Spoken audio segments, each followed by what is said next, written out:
Welcome to the Business of Travel, the official podcast of the Global Business Travel Association. I'm Kelsey Frankiel, Director of the Sustainability Program at the GBTA Foundation, and I'll be your host for today's episode. Since last Thursday, we released our Accessibility Toolkit on Global Accessibility Awareness Day in collaboration with the Inclusion and Culture Committee. We're here today to talk about the challenge and what the industry can do to ensure seamless business travel for all. So I have a lovely set of panelists here with me today, and I'd love to just go around quickly and have you all introduce yourselves. Linda, do you want to start?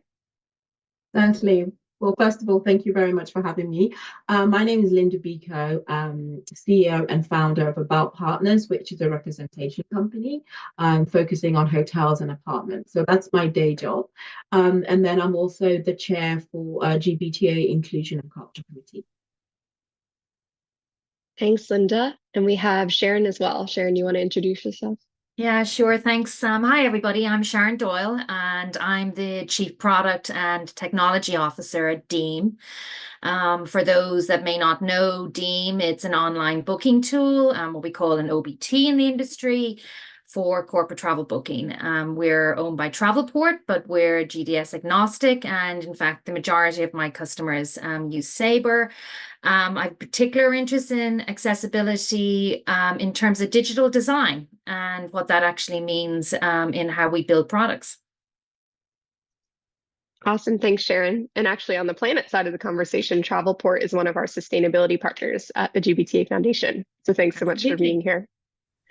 Let's finish it up with Andrew. Hi, Kelsey. My name is Andrew Slaby, and I'm currently a Senior Travel Manager for RTX up in Connecticut. I've been a travel industry junkie for about 10 years now. I'm a chair of the TAMS Advancing Accessibility Campaign, a member of the GBTA Inclusion Culture Committee.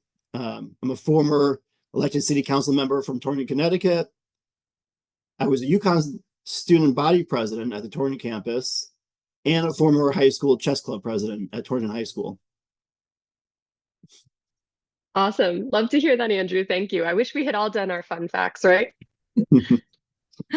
Absolutely. So let's dive right in.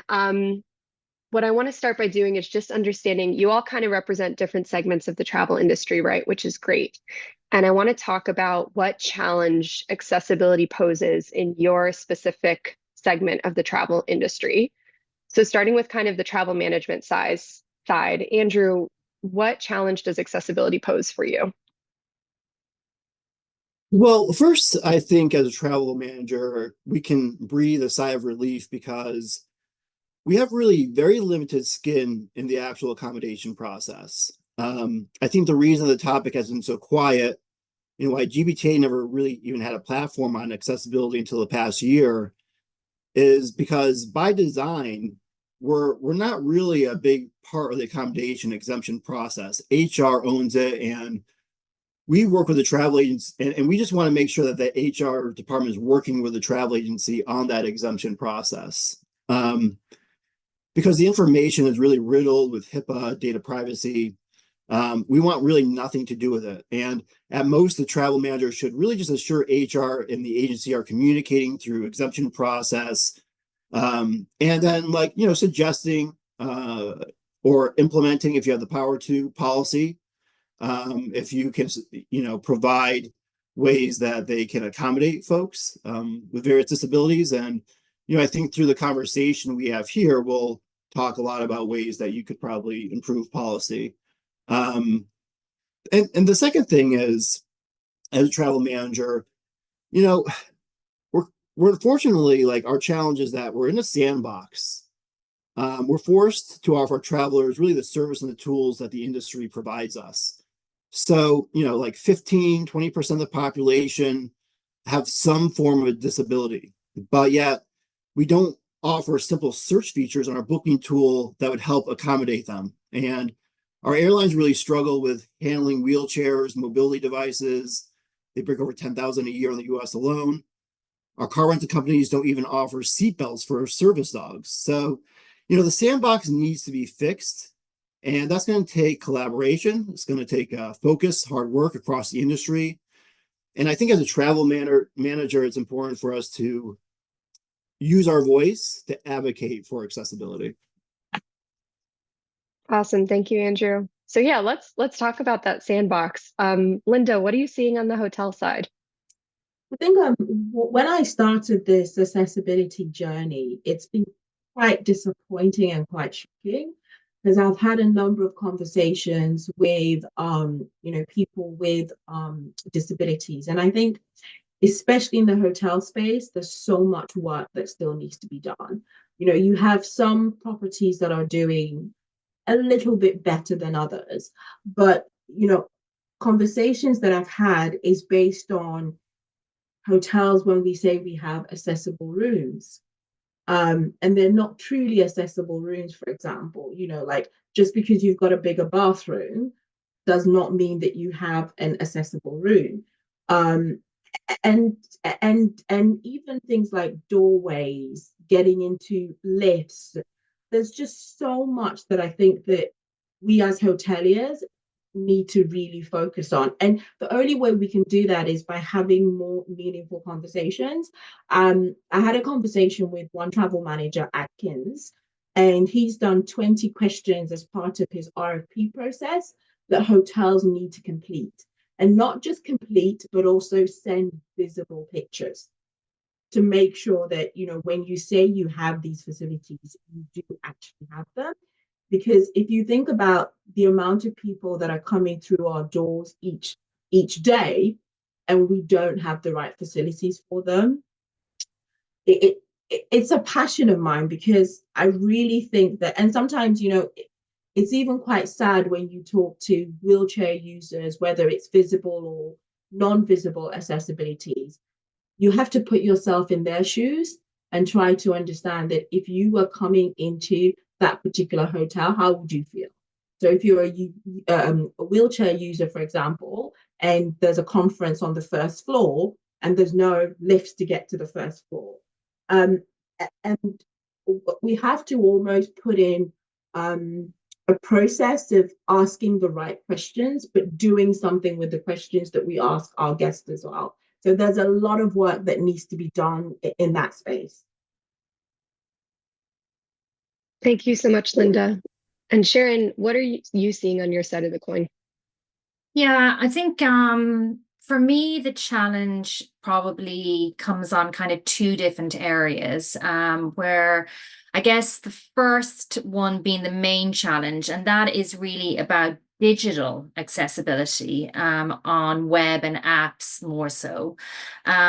So, Linda and Andrew talked about kind of accessibility during the journey. I'm actually thinking about accessibility and how somebody logs into a system, searches and books the travel that they want to go to. And I want to make sure that my products are accessible to everyone, especially those with permanent impairments. And, for example, I think we look at impairments across three kind of key areas. So think about vision, where people have a permanent reduced ability to see, for example, but also things like motor impairments. So covering people with partial or a total loss of a limb, right? Or even kind of total paralysis. How do they use a website? How do they use apps? And more so lately, I think we focus on also what we call cognitive impairment. So think people with dyslexia or a brain injury, ADHD comes into this area as well, or autism. So these are things we kind of are thinking about in the design of the product, so that our users can actually access those products in the first instance to then be able to travel. And there's legal reasons for us to do these things as well. But I think, moving a little bit beyond just the legal checking the box is really important. I mean, I liked what Linda said about, the hotel rooms, and we've all been in those rooms, right? So it's like, why can't they just be, why can't we design every room to be accessible? And that's almost how I think sometimes around digital design, is that, why can't digital design be just great design, right? So that it makes it accessible for everyone, or those accessibility aspects are used by everyone, because we all have impairments at different times. So whether it's a temporary impairment, I've got an eye infection, or I've broken my arm, or I'm a situational impairment where I'm driving my car and I only want to use voice, those things become really important in how we think about digital design. The second challenge actually goes further into what Linda said, and that's making sure that when users can access my tools and the products, that they can search and filter on accessibility information if it is provided by those suppliers. And that is indeed the challenge that we have in many cases. So we don't get that information in a structured way that's usable across the products that we're providing. And yeah, those two challenges kind of persist in the industry very much so. That's right. And you've set us up really well to talk about one of the key things that I wanted to make sure everyone understood coming out of this podcast, which is that we're not just talking about what you might traditionally think of when you think of a disability, right? There's a whole range of things that we're talking about. And Andrew, through your work with TAMS, you've spoken to many travelers with what we're calling accessibility needs beyond just disabilities. Can you speak to the range of those needs that you've seen that, the average person might not be aware of? Sure, Kelsey. So first we think of usually mobility or blind, mute, and deaf when it comes to disabilities. I think those are really well covered by the ADA. But when we take a closer look, we realize there are folks with dietary issues like PKU, which is where you can't eat certain proteins. It can literally kill you to drink a Coca-Cola. Folks with allergens looking for a nut-free hotel. Those who are immunocompromised, they may value sanitation. People with size issues, trying to fit or reach into areas. One great example is for fat people and seatbelt extensions, what can be a very awkward and uncomfortable request. So like, why don't we have the ability to order a seatbelt extension at the point of sale, so that's they're waiting at the seat and it doesn't have to be this awkward exchange. We have a lot of neurodivergent folks with ailments like PTSD, where security can be a concern, and something simple like an extra door lock is valuable, or knowing your hotel doesn't have an adjoining room with an adjoining door, which can be a trigger for somebody with PTSD. So there's so many examples out there, and as you mentioned, Kelsey, through the interviews we're doing with the Travel and Meeting Society, TAMS, it's really opening us up to best practices and new standards, which really speaks to what Sharon was noting there about searchability and the ability to search on these accessibility features, which is something that I've been very focused on recently. Exactly. And yeah, it was so illuminating to me just diving into these conversations. One of the things I had never thought about was breastfeeding. And actually, many years ago at my last organization, organizing an event, there was a woman who asked me if we had any refrigeration facilities or anything we could do to support her needs around breastfeeding, and there was nothing I could do for her. And actually, a few years later, GBTA held an event, and that same woman came to me and asked if we had any facilities for breastfeeding. And actually, GBTA was much more equipped to help her that time around. So it was one of those things I had just never thought about. And I think that's what was so illuminating when we were working on the toolkit. Does anyone else have any anecdotes that they want to share, things that they've seen in the space? I think through my conversations with various travelers, there was one episode where a gentleman was telling me that he had autism, and for him going through the airport was really difficult. And we all know that when you go through the airport, that's when it's even more stressful. You've got to take off your shoes, you've got to do this, you've got to do this, you've got to do this. And for him, it was just stopping him from traveling because it was so overwhelming, the whole experience. And if you think about this, this is somebody that, has so much to contribute in terms of, his work. However, if he's not able to travel because we as travel professionals haven't enabled that, then he's missing out on so many opportunities. And it started to get me thinking about how many people actually just don't disclose various things to their organization. And instead, they just pass up on the opportunity because they're like, I'm going to have to go through the airport. I'm going to have to be stressed. So we really need to find a way of getting this information out of people so that they are open to all opportunities. Andrew? So we recently had this conversation with somebody with OCD, and we talked about within OCD, there are actually like 4 major themes, one of which is morality focused. And it's basically the idea of not doing something right. And we talked about just simply when you go through TSA and after, your bag comes through the metal detector, it pauses now to make a decision of good or bad, whether it needs extra screening. And just like how excruciating that must be for someone, with that form of OCD, just to go through that simple process. And, sometimes just awareness of that. So, those folks, you can recognize it and just know that, just to be comfortable, I guess. So true. Sharon, it sounds like you have an example as well. Yeah, just more so just that, I mean, Andrew talked about OCD there, but again, that's not something that's visible in many respects. And I think kind of that awareness, that accessibility challenges that people have come in many different forms that are not always visible.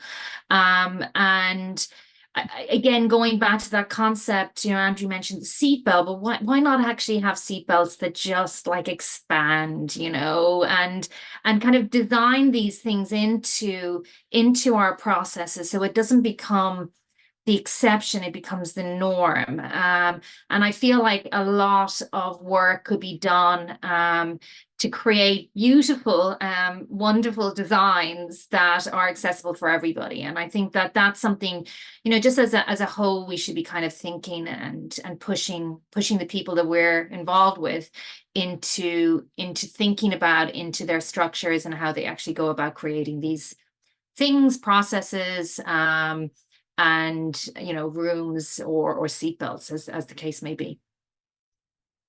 Exactly. Another one that just occurred to me, and I think this is an important example because it's something that can impact anyone, is temporary injuries. So I don't think she'll mind me sharing this example, but I know there's a woman who traveled to GBTA convention and actually broke her leg. And ironically, she was actually giving a presentation on accessibility at GBTA. And so she was on stage talking about the challenge of navigating with, a broken leg and having to figure out how to expense a mobility device. And so these are things that can impact anyone at any time. And it's certainly not a niche, right? So as I said before, we just released an accessibility toolkit a few days ago. And the GBTA Foundation collaborated with the Inclusion and Culture Committee on this. So Linda, from your perspective as the chair of this committee, why was an accessibility toolkit needed? I think it was really needed in the sense of everybody knows that they need to do something, but everybody that I had spoken to didn't know where to start. And you don't, even if you want to take baby steps, you just don't have the resources to be able to navigate your way through it. And you also don't want to make mistakes, because I think that, you know, a lot of the topics are quite sensitive. So to have a toolkit that will outline for you and give you resources that you can reference to, at least in your organization, you can go back and be knowledgeable. You're not the expert, you know, but you can be knowledgeable and have meaningful conversations with people. This puts you in a better light. And also just being a little bit more sensitive.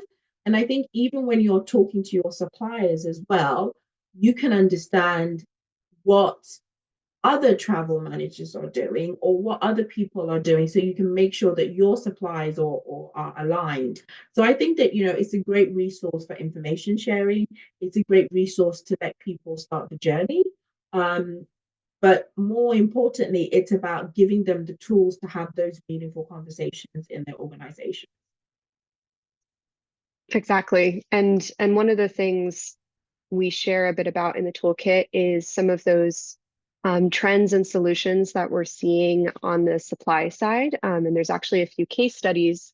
And Sharon, I wanted you to speak a little bit about just kind of generally, what are the trends you're seeing in the corporate booking space, and what does this look like specifically at Deem? Yeah, absolutely. I think it's probably more trends in kind of digital accessibility as a whole is probably what I'll kind of talk about. And I think the need to do that in corporate travel, of course, is that you need to be, as a corporation, making sure that your employees, all your employees, are being supported through the process of corporate travel as well. And, you know, that you have an obligation for that from well-being as well. But I guess from a more techie side, we're seeing a trend that companies that really think about accessibility ensure that accessibility design is actually an integral part of their product delivery. So, for example, we at Deem, we treat accessibility as a set of additional layers in our stack of requirements as we research those during the design and the development process of our products. And our design teams, they evangelize inclusive design practices throughout the organization. And we do a lot of training and education of everyone in those things as well. So, for example, we have accessibility checkpoints in our processes to make sure that we follow what we call the Web Content Accessibility Guidelines, so WCAG, where we are regularly conducting accessibility audits to identify and address any barriers to our products. So that's kind of a big trend, is making sure that tech companies are really kind of looking at those things right from the ideation phase of technology, and then testing those, right? So I would also say that that's probably changed a lot in the last number of years as well, is making sure that you are, you know, rigorously testing throughout the development process, and also testing with real users who have disability concerns. And you need to listen to those and take that feedback. So you may be checking all the boxes of WCAG, but you really need to get users to actually test those designs as well. And, you know, there's certifications out there for web accessibility standard specialists for your designers and your engineers as well. The other kind of one big trend I wanted to talk about, maybe from a technology perspective, and it would be impossible for me to use the word trend and not mention AI, I guess, is that we are kind of also exploring well-being, I would say, overall, but it kind of enters into that accessibility area as well. And in this case, how AI might make suggestions based on either reviews or scores from hotels. So analyzing, gigabytes, terabytes of data to find out maybe where those accessibility, that structure, how to structure the data and pull that data out of reviews, in particular for hotels, and then make suggestions to the traveler based on previous bookings or previous trips that they've gone on, what might suit them better as well. So kind of seeing that trend, I guess, in using AI towards accessibility and well-being in general as well, come into the play in the corporate booking area. Absolutely. It would be a shame to get through any podcast without mentioning AI, right? I can't do it, it would be impossible. And Linda, any trends or initiatives you're seeing on the hotel side? I think from the hotel side, what I am finding is that especially hotels that are being newly built, what they are trying to do is incorporate loads of things. So the rooms are getting larger in that sense. They are making sure that, they have wider doors. So as long as it's not a listed building and it's being built from scratch, they are doing a lot of things visually as well. And just making sure that, sometimes their signage, it is just more visually acceptable.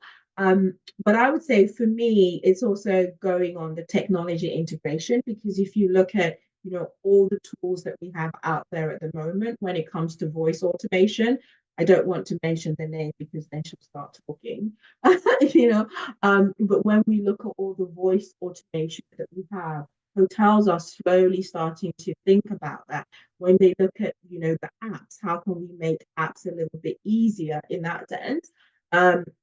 You now go into hotels where the room service menu is no longer, a piece of paper or, a cardboard. They've got it on the app. But having it on the app, but how do you make it, as Sharon said, easily accessible? Even if it's on the app, that's good, but is it accessible for everybody? And now there's a lot of automation in some of the rooms when it comes to the lighting. So therefore, if they see movement in the room, then the lights go on. All these things are things that, I think that some of the new hotels that are being built can easily incorporate into it. And another trend that I'm seeing is that a lot of hotels are doing a lot of staff training now on accessibility, and that's making sure that their staff feel comfortable asking certain questions and just know how to interact with guests better. Because one of the key things is that sometimes people don't say anything or they don't ask the questions because they don't want to offend or they don't know how to. So giving someone that training just enables them to interact better with the guests.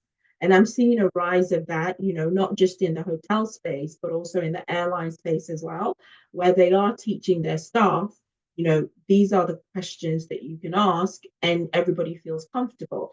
And the reality is, I always think that if you ask a question and it's genuine, people are more often likely to give you the answer. If you want to know why they need something or what they need, they will actually give you that information freely, I believe. Absolutely. And Andrew, round us out. Any trends or initiatives that you're seeing in the travel management space? I think today the average travel manager sitting at their desk, when it comes to accessibility, they're most likely they're hearing from their travel agency that they're looking to create a special assistance line, right? Like a specialty desk on accessibility. I'm a little skeptic on that approach, because I think reality is every agent should be trained on accessibility.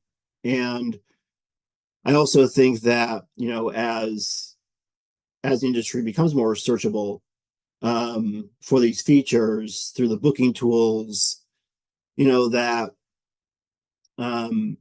travelers will be able to self-select. And that's really what you want to get to.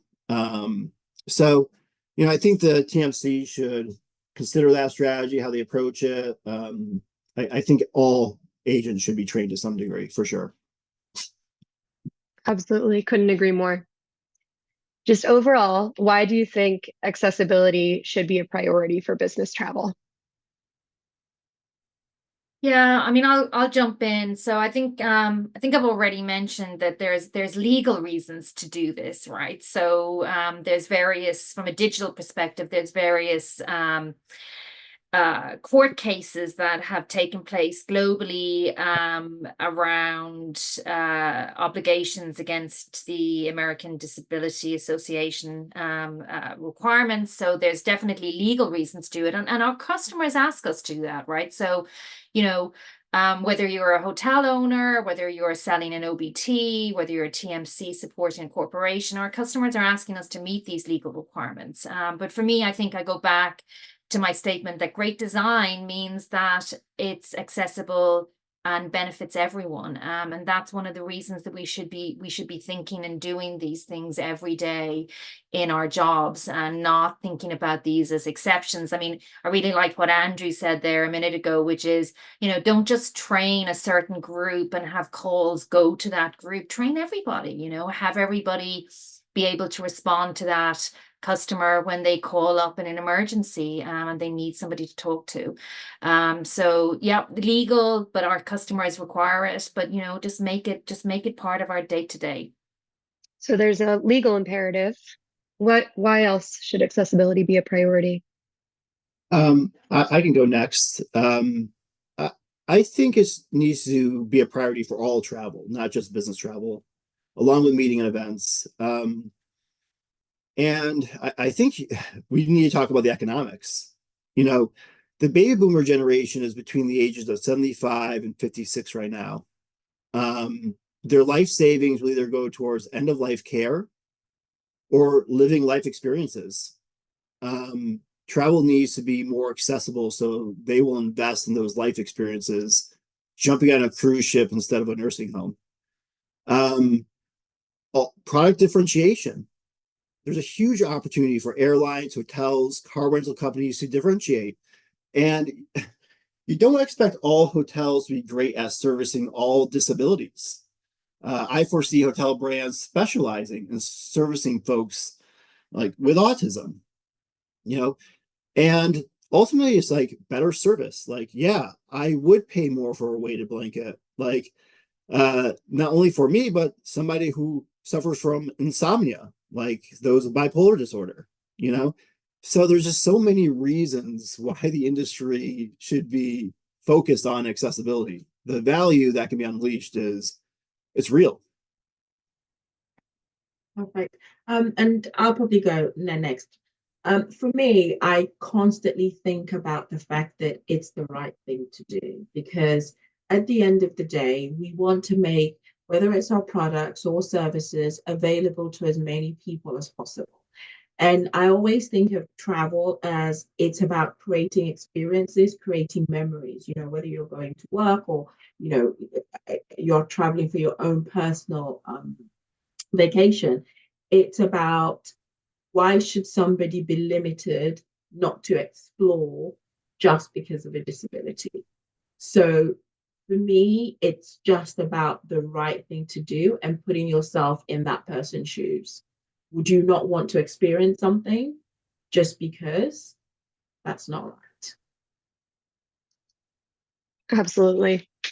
And I think, you know, the point Andrew made about business travel being the tip of the spear for all travel is so important, because we're not just talking about, you know, we are talking a little bit about ROI and business objectives, but it's also just about people's lives and well-being, right? And obviously, traveler well-being is so important to us as well. So I know it's hard to summarize this conversation, but we're going to try. If you had one call to action, one statement for your segment of the business travel industry around accessibility, what would that be? And maybe let's start with Sharon. Yeah, I would simply say build accessibility into your digital products from the start and not as a bolt-on. I think great design is for everybody. Awesome. Linda? Put yourself in that person's shoes. I love it. Andrew, finish us off. Well, I'm going to cite the toolkit, and I'm actually going to grab two here, important call to actions, because these are things that I've been working very hard on. And I think the first is the business travel industry should collaborate on a universal coding system that conveys more granular accessibility information that travelers commonly need. I think we're on the path to do that right now, and that's a big step. That's actually just about finding the right partners. Anybody out there that wants to be a partner can reach out to me on that. And that actually leads to the second call to action, which is also in the toolkit. Travel managers or buyers should send a demand signal for more accessible facilities and services through the procurement and supplier evaluation process. I think there's so much opportunity there. And I think that's with the travel managers, partnering on that. And again, reach out to me on that one as well if you're interested to learn more on that one. So these are real things that we can do. It's a really exciting time to be in the industry on this topic because we're really at the forefront of it. So it's exciting times, and it's very encouraging to see how well this is being embraced by the industry. Absolutely. And it's the same as what we say when it comes to sustainability, right? All of these efforts are pre-competitive, and we can't achieve all of this unless we collaborate, right? And so I'm so excited to see tangible progress on this and really practical guidance. And I want to thank you all so much for being a part of this, for contributing to the toolkit and for contributing to the conversation. So thank you so much. You've been listening to The Business of Travel, the official podcast of the Global Business Travel Association. For more information about GBTA and its work, visit gbta.org. And be sure to rate and review us wherever you get your podcasts. Until next time, thanks for listening.